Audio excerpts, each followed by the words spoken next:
جی،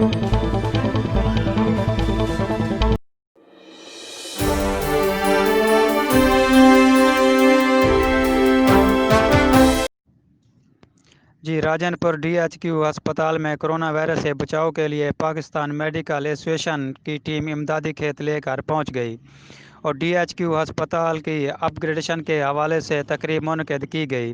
تقریب کے شرکاء نے کہا کہ 3 صوبوں کا سنگم 23 لاکھ آبادی سے زیادہ پر مشتمل ہے۔ ضلع راجن پور میں نہ ٹراما سینٹر بنایا گیا اور نہ ہی ہسپتال میں پیتھولوجسٹ اور ریڈیالوجسٹ ہے اور نہ ہی ضلع بھر میں گینالوجسٹ ہے۔ شہریوں کو سخت پریشانی کا سامنا ہے۔ C کیٹیگری پر مشتمل راجن پور DHQ ہسپتال کو اگر A کیٹیگری میں شامل نہ کیا گیا تو راجن پور سے ملتان اور بہاول پور منتقل کیے جانے والے مریض راستے میں ہی دم توڑتے رہیں گے۔